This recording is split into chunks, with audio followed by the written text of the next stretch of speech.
Happy Monday, everyone. All right, we're getting ready for this combo, waiting for Alex and our comms team so that we can start talking about why did we even, hello, everyone. Why did we even decide to endorse Vice President Kamala Harris? We're so excited to have this combo with you all. Thank you for joining. And I hope everyone's having a good Monday so far. It's a start of the week. We're going to figure this out together, y'all. Give us one more second while people join. Hello, everyone. Thank you for joining. And then here we go.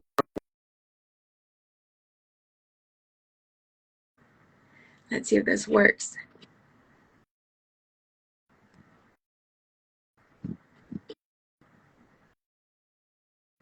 All right. Give us 1 second here, everyone, with all the technology here. Okay, I'm hitting accept. Happy Friday, everyone. Happy Monday, Friday. What am I talking about? It's Monday. It's the start of the week. All right. Okay, I'm trying to let Alex in. All right, well, while we figure that out, thank you for joining this combo. We just wanted to really get a little bit of time to just talk through all of our thinking and processing of why we decided to endorse Vice President Harris for president. And so we really appreciate all of you joining the combo. It was not an easy thing for us to do, but we knew it was the right thing to do for multiple reasons. Okay, I think that's Alex. Hey. Hi. Good to see you, Nidhi. How are you? Good to see you too, Yeah. Alex. I was just telling folks why we decided to do this IG live, Yeah. and now we're gonna have this combo about why did we even decide to endorse Yeah. Vice President Harris. So Yeah. I know you're gonna lead us in this combo. So Yeah. take it away. Yeah. So just for everyone that's going to be joining us, or for the people that are going to be watching this video, just a little bit of context. This is going to be roughly a 15 to 20-minute conversation. And this is going to be with Executive Director Nidhi Dominguez from Organized Power in Numbers. And we're going to be talking about the election, and we're going to be talking about worker advocacy and the importance about the combination of these two. So why don't we just get into it, Nidhi, since we know we have a little bit of time. Can you tell us actually a little bit about Organized Power in Numbers? What is it that you do, and what's the importance of it right now? Yeah. So we launched Organized Power Numbers 4 years ago. We'll be 4 years old this September on Labor Day. And we launched during the pandemic. So a lot of the reason why we exist is because we saw millions of people lose everything they had, their jobs, their healthcare, some of them their homes. And all of us were living through this tragic, critical time in history. And in the US, watching an administration during that time, Trump, that was doing nothing for people most impacted by the pandemic.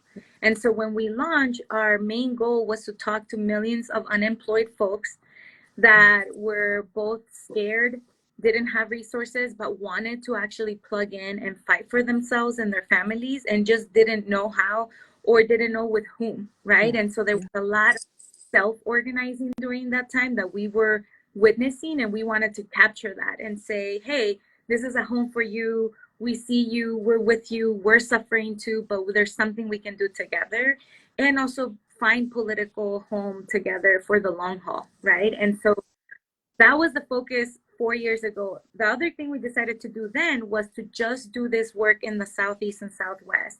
And that was because there's been such a undermining and underinvestment in this region. I live in New Mexico now. A lot of our work is in North Carolina, Texas, Arizona, New Mexico, and Southern California, and we're growing. And so for me, it was really a very strategic decision to say, we're going to do this work, but we're going to do it from this region, from the South and Southwest, to try to move more resources and capacity for organizing and building worker power in that region. Yeah. No, that's incredible. Definitely something that is very much needed, because a lot of folks of color also live in this area, in this region, right? In the entire south of the United Right. States. The So majority of people of color and poor working class people in this country live in that region. That's right, Alex. And we don't think about it enough. We Right. live in the South. We live in the Southwest. Yeah. Yeah, that's incredible. So thank you for sharing that. And just jumping into the next question. So knowing that the work is about building worker power and really building a way for people to be able to support their communities, to get involved in the communities, and also from the state and like even a federal level. Can you talk about the process of making the decision as an organization to endorse Vice President Harris? Yeah. Yeah. And like, I really want to have like a candid, maybe controversial, but like just a real conversation, for watching, whoever gets to watch this.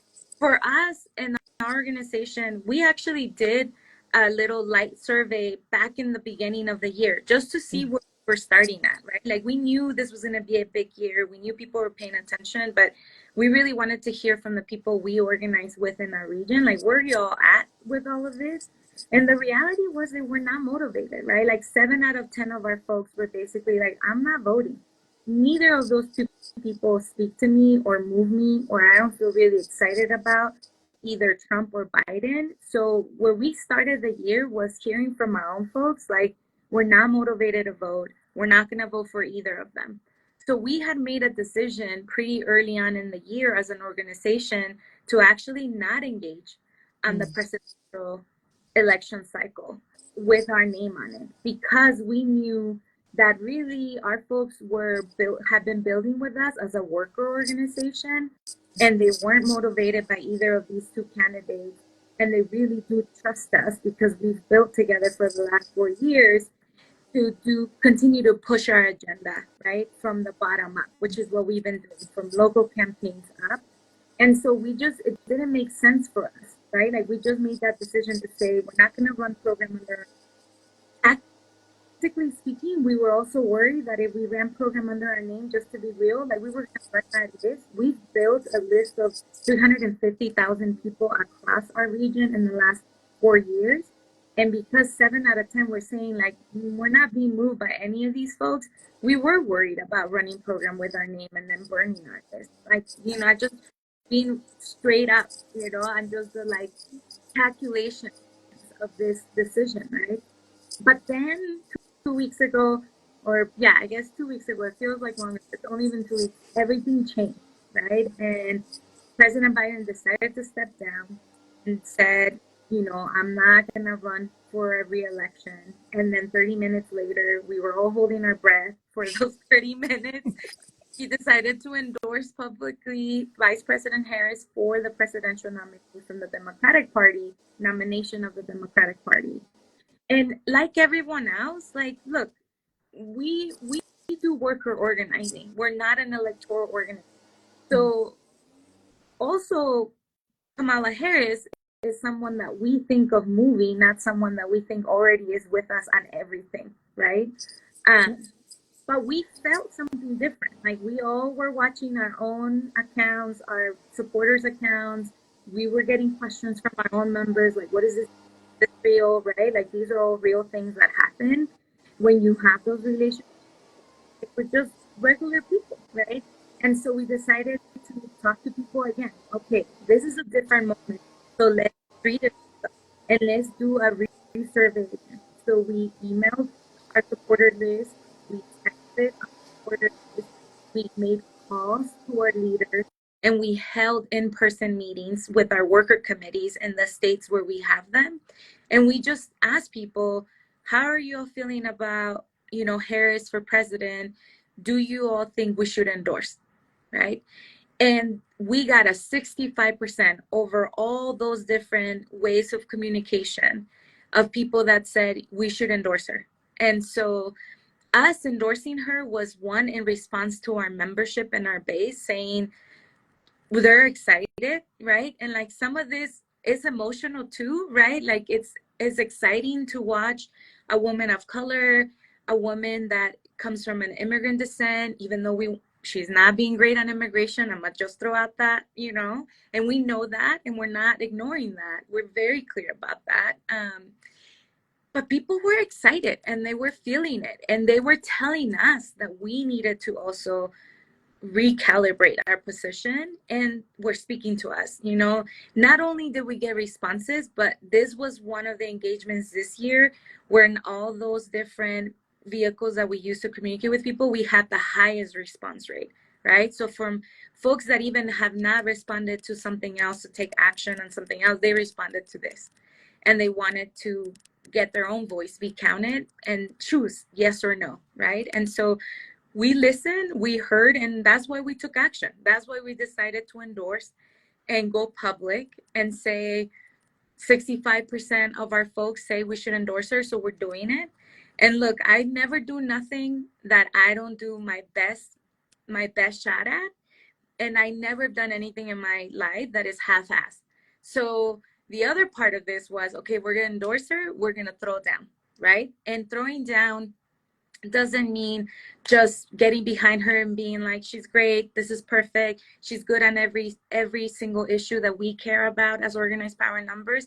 No, in fact, I think this really helped have conversations with our folks to be like, this isn't about her. It is about her, but it's not. It's about us. And she's the way better candidate that we can move towards our issues, that has already been a champion on some of our issues, right? Like in our organization, we've done a lot of work around the IRA and trying to really shake down some of those dollars down to actually support real on the ground, workforce development, organizing leadership development, power building in our region. And we have been able to do some of that during this last year of this administration. We want to do more of that. And we know that if she gets in, that we will see a double down in some of those investments, right? We've seen her be part of an administration that has been very much pro-union, pro-labor. That's the work we do. We're not a union, but we're pro-union and pro-labor and pro-working class and poor people. And so we need to continue to push. But we want her to take a public stance on affordable housing, right? We want her to do way better on immigration, right? Like going out there and just talking about being a tough, right? Tough on crime or tough on immigrants. That's not going to cut it.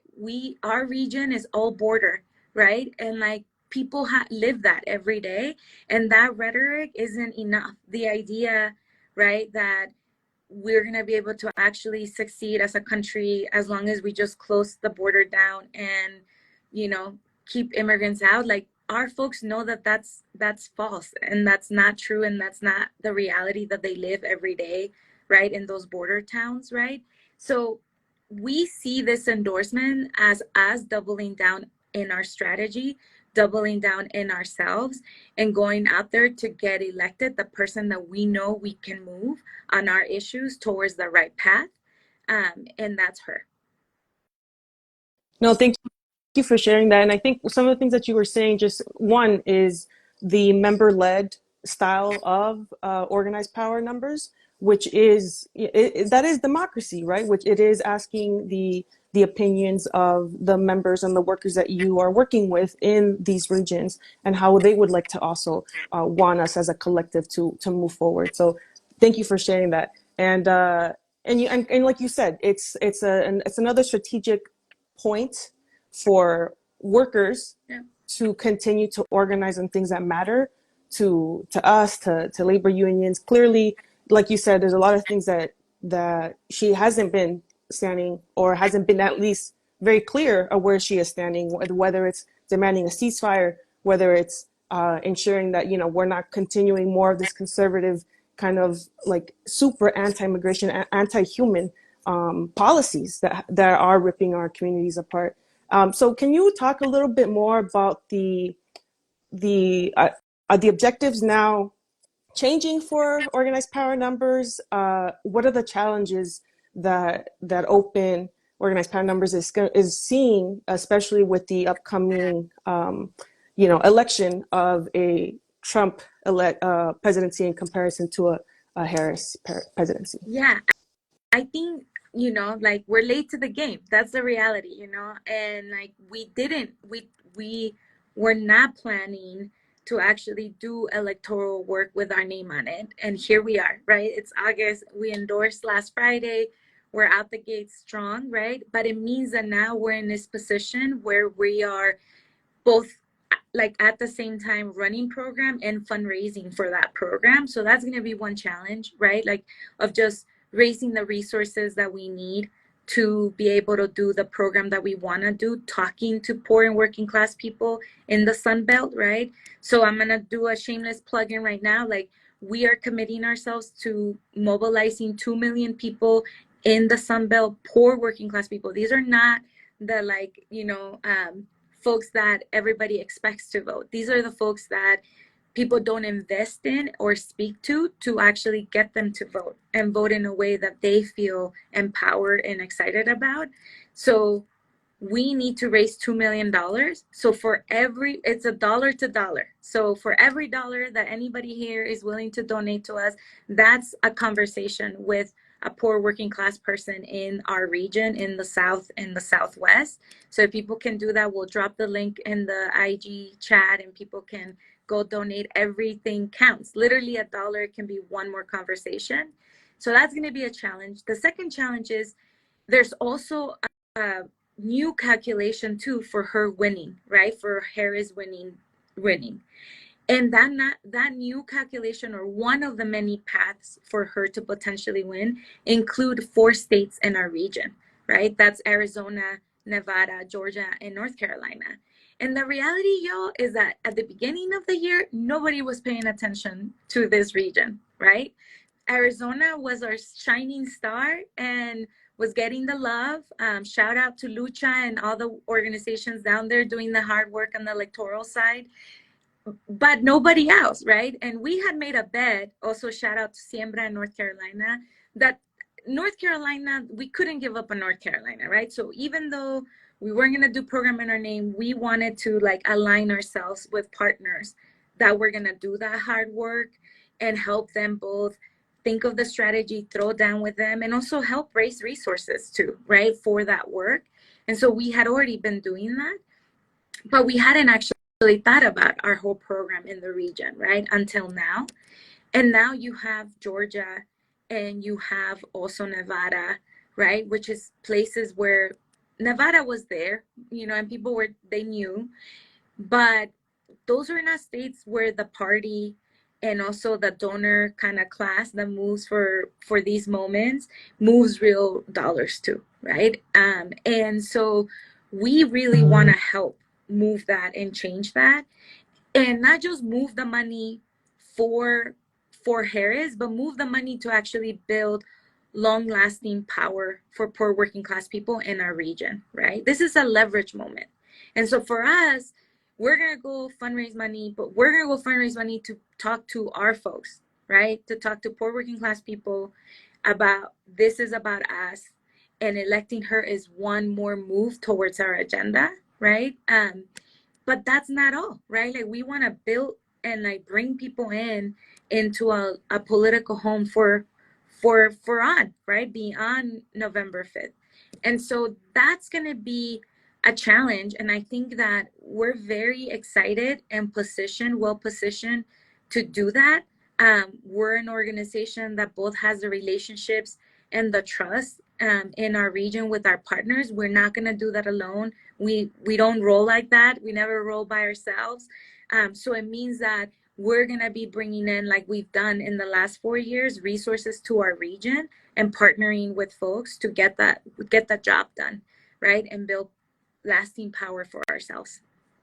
No, thank you for sharing that. I think one of the things about organizing and as an organizer is the reminder that, especially like during like an election year, right, is that organizing is going to continue even after the election, right? And I think it's something that is important for us to remember, because, presidential elections, midterm elections come and go, but worker issues are continue forever, right? And so that's why we organize around or center that, and then figure everything else in terms of a strategy. So with everything that you said in terms of the donation from the dollar to dollar, that's incredible. Like trying to reach out 2 million people that are constantly left to the side. Like you said, something I didn't even think about, but you're right. It's like people don't even think about reaching out to people of color in the South to actually try to organize them on this kind of mass scale. So that dollar to dollar is, I think, something I really appreciate, because, folks will be like, give me money. It's like, well, for what? you know. So like if you're telling us that the dollar is to reach out to one specific person, one worker, that's powerful. And I think that's something that is different. So so yeah, thank you for sharing that. Is there anything else? Anything else? Let's say someone doesn't have a dollar. You know, what else can people do if they're fired up, even if they're not, if they're mad or not? Like what can they do to get involved? Yes, yes. And also to our people that maybe are not in the Sun Belt, right? That are like, I am down with this strategy. I see it. Hello, my family or friends are moving to that region because it's less expensive. But it's less expensive because we have less rights for workers and because companies run the game, and we're trying to change that in this region, right? And so if you're in the region, right, and you're working too damn hard for too damn little and you can't donate, but you get this, we're not romanticizing Kamala Harris for president, right? Like, you get it, you understand it's a move, you understand, like in my house, es una movida, right? Like, we're making a movida. And so if you're that person, we also need help with making calls. We're going to talk to 2 million people. We're going to text 2 million people. We're going to have conversations on the ground with people. So if you want to volunteer, we're going to drop that link in the chat too for you to volunteer. You can sign up whenever it works for you. You can do half an hour, you can do an hour, you can do 2 hours. Every little bit counts, and we can train you for it. If you've never done it, don't worry, we'll train you, we'll tell you how it goes. So yeah, like it's gonna take masses for us to do this in a way that really positions our movement to be stronger for the long haul, right? And so we need you all. We need every single person that is willing to donate, 15 minutes, 30 minutes, an hour of your time, $1, $5, whatever you can. And yeah, and then look, if you're someone that is listening to this and you're like, oh man, like I'm not really feeling this, like I really wish that she was stronger on this and this, like we're with you, right? Like we do think that that's important. And this is why the how matters, right? Yes, we have endorsed her. We understand the time of the clock world that we're living in, and we can't just sit it out, right? We can't just let white supremacy and fascism win in this country. We get it, right? And that's not what we're asking people to do. We're not asking people to just sign up for something blindly, something that they don't feel in their panza, in their hearts. We're asking you to get in the fight with us, to believe in us, to believe in our people. This isn't for her or one single person. This is for ourselves and our families and our communities. So maybe it's just a shifting of thinking here. But if you're that person's out there, you're like, I don't know, shift it, flip it upside down. This ain't about her, this ain't about one person, this is about us collectively. And that's truly how we're going to lead this work. The how matters. It's not just the what, but the how. And the how is collectively, and we're going to do this together. Oh, I love that so much, and I completely agree. And I actually volunteered a few times with Organized Power Numbers for text banking and phone banking. And I think it's something, if you're an organizer, you want to get involved, you're shy, it doesn't matter. Like, first of all, the team that is, like the digital team that is training you is incredible. They do little, like you do a little Zoom. If you haven't done it before, you have a little Zoom, like a call, then you jump onto this other thing and they're playing music usually. And then you have any questions, you could ask it in the chat.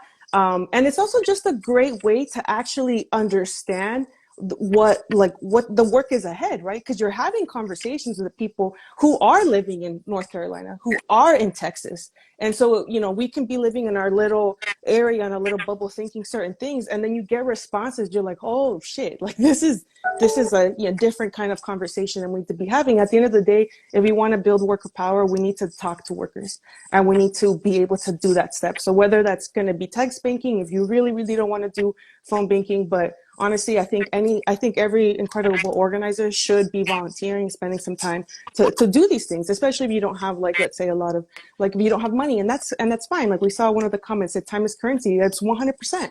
So like, if you want to be able to provide like any kind of shift in this move that you're talking about, Navy, I think it's important. So again, thank you so much. So we said $1 to dollar vote to reach out to folks in the South, to our communities. Also volunteering, text banking, phone banking, there's more information that's in the comments, and if not, we'll make sure that it gets out as well, right? Any last words? Anything else you want to say, maybe? No, just don't sit it out, y'all. We can't afford to sit it out. You just gotta, you don't have to love it. You don't have to, you don't have to agree with all of it. We just cannot let MAGA win. And so, like, whatever that means to you, whatever conversation that means you need to have with your own family, with your friends, with your coworkers, that all counts. I guess my little bit is that, like, if we concede, we let them win. We don't have to like it all.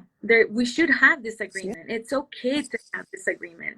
We get sharper when we disagree and like think through all of those things. But the biggest thing is just you sitting it out is just giving it to them. And so I just really urge everyone listening, like, don't sit it out. Whatever that means to you, like, we gotta fight, y'all, and we gotta fight for each other. 100%. Organizing is forever. So yeah, thank you so much, Nadine. And I'm gonna go ahead and click the little X at the top right and to log out. But thanks again for this conversation. It was incredible, and hopefully we can have some more in the future That too. sounds good. All right. Thank you all. Have the rest of your week. Bye. Bye.